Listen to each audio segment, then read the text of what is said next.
Greetings. So today I'm presenting to you guys the importance of technology in the classroom and a new vocab word, gamification. And gamification is basically the process of incorporating games into the classroom. Who remembers this one? Reader Rabbit? Uh-huh. How about Math Blasters? Yes. Yes! And who can forget this? It was the AOL. You got mail.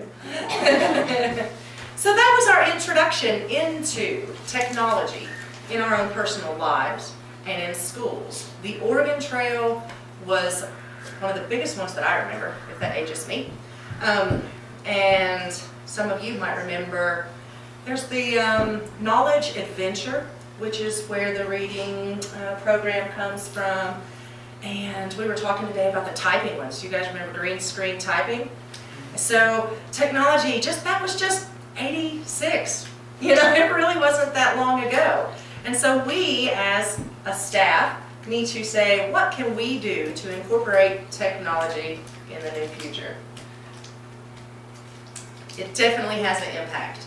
The future of careers, all about technology. I mean, even we as teachers, with the brick and mortar teaching styles sometimes that we still use, we still have to now incorporate it into technology. Our students and their parents, they are all getting this from every edge. Where are they getting their grades from? How are we contacting them? All uses of technology. The use of technology in the classroom definitely encourages the collaboration of our students. We have seen this in third grade for the past 2 years, just exponentially growing as far as them working together. It's no longer just sit down and do your textbook work. It is constant group. Diversity in learning. The programs that are available now, which many of you use, are able to diverse a student's learning, which is what we here at the charter school, really try to strive for, is meeting the needs of those individual children. Research. Common Core standards totally is telling us they got to be learning how to do some research. And we're at our fingertips, up-to-date information. We now, instead of being the teacher, brick and mortar teachers, having to stand up in front of the room, we get to encourage and coach and be a part of their team. Walk around the room and just encourage that individual learner where they're at. Digital textbooks, let's get rid of killing a whole bunch of trees. All the textbooks now can be available through the digital media. As I said, control over their own learning. That comes with the gamification games that are available or programs that are available, because they strive to meet their own learning objective, their own learning goal. And so therefore, they have that control, but they want to do better, because it's not about making Miss Lisa happy. It's about them challenging themselves or them challenging their friends. And the last one I have on here is about developers are creating games to improve attention skills in children with ADHD. Across the board, we are seeing this, from every public school to private school, struggling with ADHD or ADD, or how do we manage this? How do we cope with it? How do we deal with it? What are we doing wrong? And we're pulling our hair out. You give them into a really cool, awesome game or some interactive program that they're challenging themselves, collaborating with their peers. That ADHD, that ADD no longer is the focus, but who that child is and how creative they can be, whether it be in making success and getting coins, or developing a three-dimensional, I was thinking of the designs that they can do now, the architecture that the kids can do. It elaborates their mind and they get to be a part of something important. Currently, at our school, as you well know, map testing. Very initial, very crucial. As we know, the states are moving into the online testing. There's many ups and downs to this. Was the kid tired? Did they guess at the answer? But the point is, We are moving into an era of online testing. And we need to know what we can do to better equip our kids to be successful at that. And the MAP testing, I found out, does have a lot more into the program where we can help our children study, where the parents can actually track this at home. So it's a matter of being able, you yourselves as educators, to take the time and say, what can I do with this program that we're having to use to better our EOG scores? In-grade, I think everybody here uses in-grade, if not most everyone here. In-grade actually has programs that you can set up testing as well. We primarily use it to track our students' progress and to, enter the grades. But in-grade does have where teachers can go in and put individual assessments per child. Thus, they can access that information, the child can access that information, and the parent can access that information. Moodle is a free-based program that, to the best of my knowledge and what I gathered from it, you as educators can take the in-grade assessment. You can take the Study Island or the Reading Eggs or the Reading A to Z. And for that individual child, who has that individual login, you simply plug it into Moodle. They go into Moodle, they have their one account, kind of like here we have, each child has to go into their exhibition, and then their grade, and then their name if they're wanting to save it. Moodle's kind of that way, but it's all online. It's kind of easier access. Study Island is a very interactive course that really prepares children for the EOG. The children in my studies they don't appreciate it. And they say that the games are not as interactive as they would like them to be. They would rather just do the questions and get through the lesson. So it's there. They do have games on Study Island, but because it's not challenging them or it's not cool to the kids, they just skip it. They don't even do the gaming part. But it is still good. The questions and the correlations with the Common Core standards do help children with their integrated exams. Reading Eggs, Reading A to Z, we use that in the younger programs. I don't know that there's any in the older programs. But they just kind of get learning reading at the level where they're at. And in the Reading Eggs and Reading Eggs, they get coins, which goes back to that gamification. They get their coins. They get to trade their coins and buy stuff, so it really gets them involved in wanting to know cat, hat, bat, zap. And Reading A to Z is a program that's really awesome that we could use across the board for science, social studies, math, because you choose the level of book that a student is at, what the topic is, and then they go from that book and you can present it at whatever level. So say it's, I'm trying to think of a good book, gosh, give me a good book, somebody. Charlotte's Web, there you go. You can do Charlotte's Web at a very low remedial level, or you can go really high. Oh, and it's correlated to that student's lexile or their range where they can read at. You can do it, most of the books have reader's theater with them. So that for the really active, engaging students, that's what I use in my workshop, is the reader's theater. Going on. In third grade, what we have done for the past 2 years, iExcel. iExcel is a program for students who are struggling. We use it for math. It does also cover reading, but iExcel, they go in, not very interactive, a lot like the Study Island program.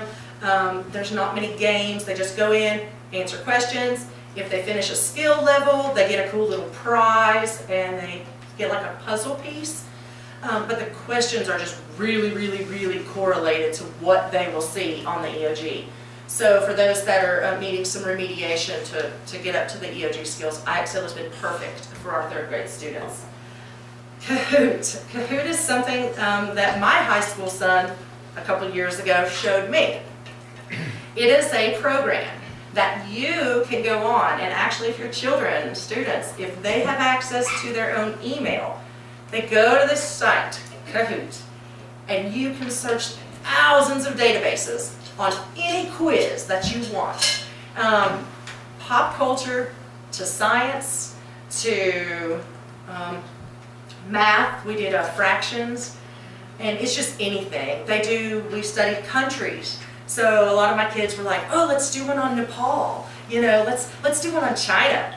You just search it, and it comes up with all these quizzes, and the kids get to rate it. And the cool thing is, it's very interactive.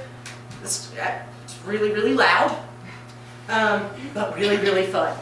So you put your screen up, or in the computer lab, we have it just like up there. We put it up. Only the teacher has access to the questions.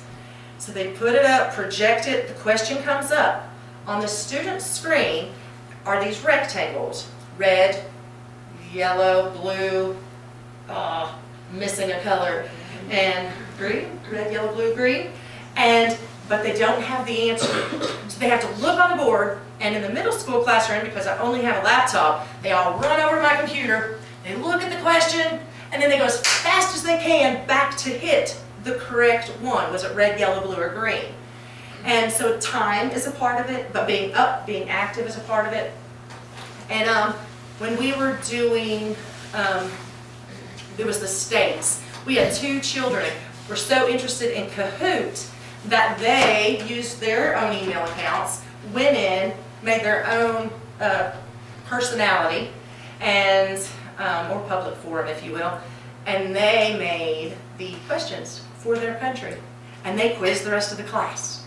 So, and we've been on there and seen really, really bad ones, spelling wrong, not having proper punctuation. So the kids, when they started making their own, made sure theirs was right, because they didn't want to be that guy. So it was really, really neat and fun to see them getting interested in Kahoot.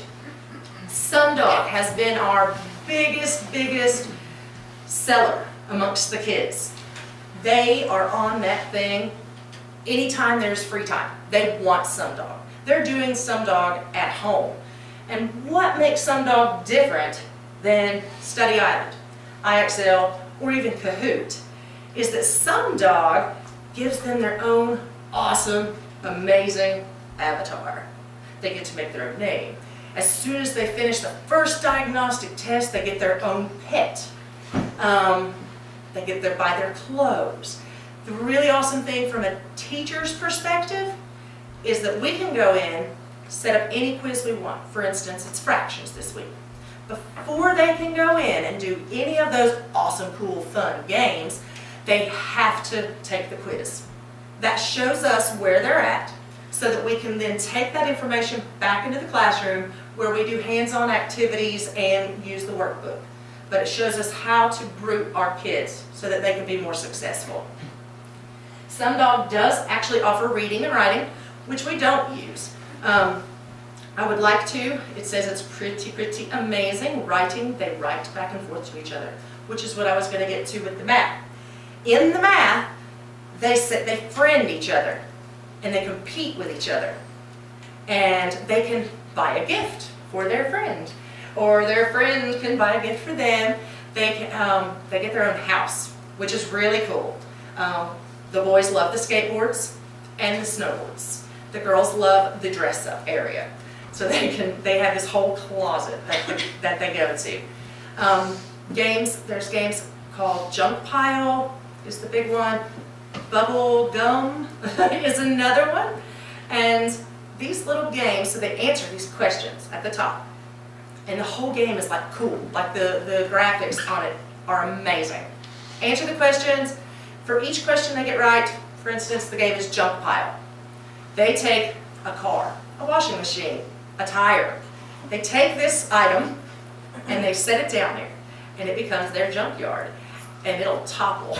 So they have to be really careful in how they balance the stuff. Bubblegum, their other favorite, they blow stuff up. For every question they get right, they get a cool little green slimy bubblegum looking thing. They stick it on there and they blow it up. If they're able to blow it up right, of course they get more coins, have everything fall down correctly.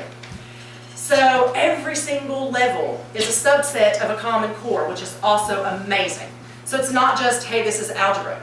How algebra has all these subsets, or numeric and operations, or, they all have, here's this, but then you got like 3, 4, 5.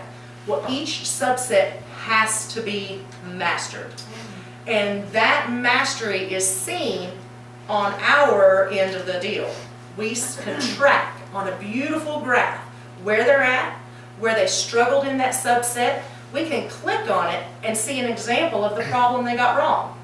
So therefore, again, we can bring it back into the classroom and help develop those groups. And competitions. The competitions were amazing, especially this year. They loved them. They sign up, or we signed them up, and then they take these questions, these quizzes, and they can be a part of the competition. For every answer that a student does with accuracy, they move towards winning that competition. We were top out of 100 this year. And that just means that our students went in there so much and were so accurate that out of 100 participants, we won. That's pretty amazing, being we are only a class of 20 students that are on SumDog. So, and it just, the level of growth is just phenomenal.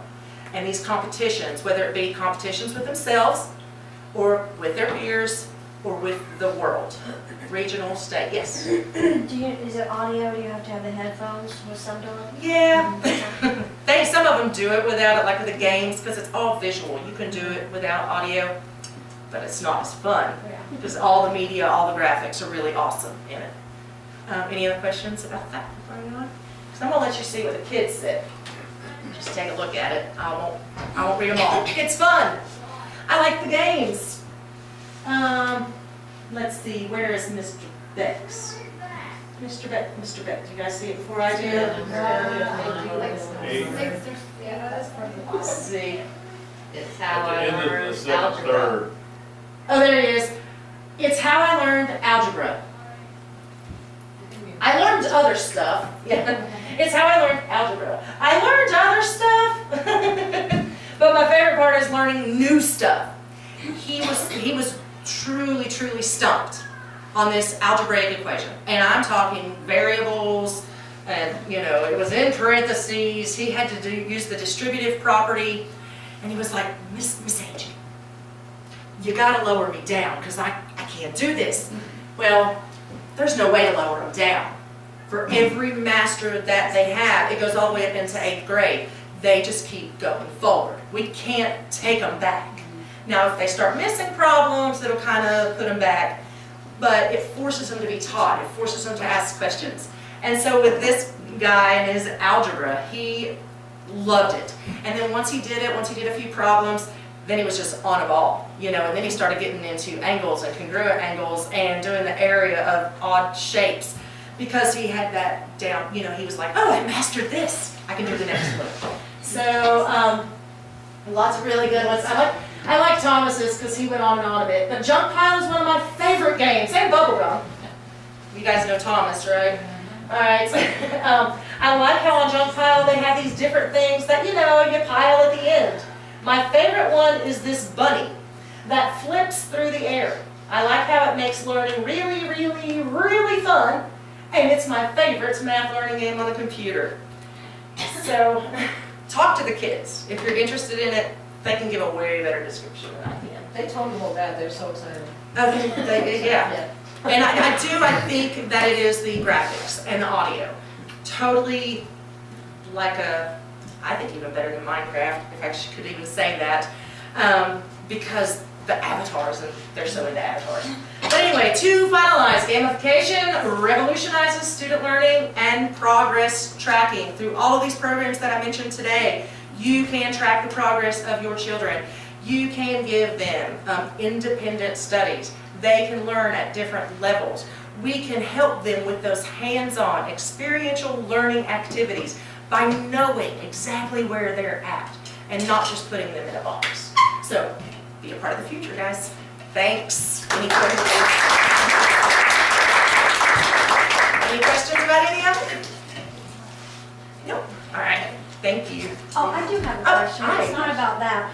How do we project our screen in the computer lab. Did you say we can do that? Mhm. Did we just take The- our laptop in and do it? There's You a can take your laptop in there. laptop and use, or There it laptop is. 22 is perfect, and there's a little cord strapped to the table, and you just plug I it in, didn't know turn on that. power. Number 22, I didn't know that. Just make an Or any appointment laptop with there. us and we can help you through the first time. It's just like in your classroom. I didn't know we had that. Okay, great. Yes. I missed that. Thanks, guys. Thanks, Lisa. And thank you all for supporting Lisa in her efforts to